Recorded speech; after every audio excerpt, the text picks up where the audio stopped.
তোমার, তাই স্বপ্নটাকে বাঁচিয়ে রাখার দায়িত্বও তোমার।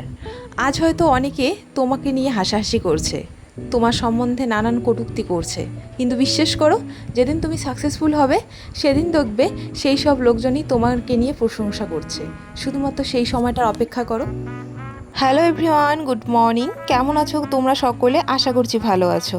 যারা নতুন আমার ভিডিও দেখছো তাদের বলি, আমি সুচিত্রা, একজন সরকারি চাকরি পরীক্ষার্থী।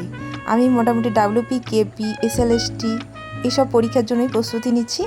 তো আমি এই চ্যানেলে মোটামুটি study related video, daily lifestyle, cooking এই সব ভিডিওই শেয়ার করে থাকি। যদি তোমাদের ভালো লেগে থাকে অবশ্যই চ্যানেলটা সাবস্ক্রাইব করে পাশে থেকো।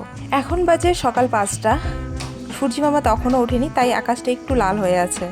তো আমি প্রতিদিনের মতো আমি আজকে উঠেছি, কারণ আমার প্রতিদিনই আমার এটা ডেলি রুটিন। সকালের দিকে একটু বাইরে হাঁটতে বেরোনো আমার ভীষণ ভালো লাগে, প্রকৃতির সাথে সময় কাটাতে।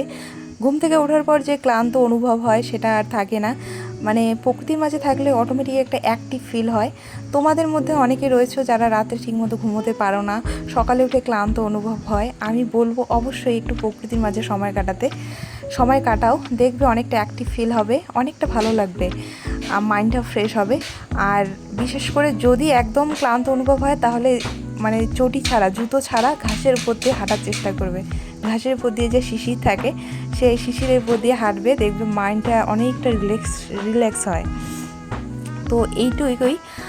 যাই হোক, আর তোমরা অনেকেই আমাকে কমেন্ট করেছো যে নতুন যারা প্রিপারেশান নিতে চাচ্ছ তাদের সম্পর্কে কিছু বলতে। তো আমি বলবো যারা প্রিপারেশান নিচ্ছ, শুরু করছো, অবশ্যই শুরু করে দাও। সামনে অনেক ভ্যাকেন্সি আসতে চলেছে। যেই পরীক্ষাটার জন্য প্রস্তুতি নিতে চাচ্ছ, একটা নির্দিষ্ট করে একটা পরীক্ষা ডিসাইড করো, সাথে সিলেবাস সব কিছু ভালো করে দেখো। অনেকেই হয়তো রয়েছে যারা অনেক দিন প্রিপারেশনের সাথে যুক্ত নেই, তাদের উদ্দেশ্যে আমি বলবো যে প্রথমের দিকে হয়তো পড়তে মন বসবে না, ভালো লাগবে না, কিন্তু পড়তে বসার আগে তুমি ভবিষ্যতে নিজেকে কোন জায়গায় দেখতে চাও সেটা আগে ডিসাইড করে নাও, তারপর পড়তে বসো।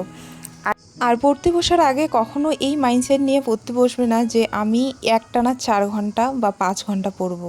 এটা কখনো হয় না, এটা কেউ, আমার মনে হয়, আমি তো পারি না। যাই হোক, তো যারা প্রথম নতুন শুরু করছো তাদের বলবো যে যেই সাবজেক্টটা তোমাদের ভালো লাগে সেই সাবজেক্টটা দিয়ে শুরু করো। আর আধা ঘন্টা অন্তর অন্তর 5 মিনিটের একটা করে ব্রেক নাও, দেখবে অনেকটা ইমপ্রুভ হবে। আমি এভাবেই ট্রাই করেছি, তোমরাও ট্রাই করতে পারো, দেখবে তোমাদের পড়াটা অনেকটা ইমপ্রুভ হবে। তো চলো, আজকের ভিডিওটা এই পর্যন্তই থাকলো। কেমন লাগলো অবশ্যই কমেন্ট বক্সে জানাবে।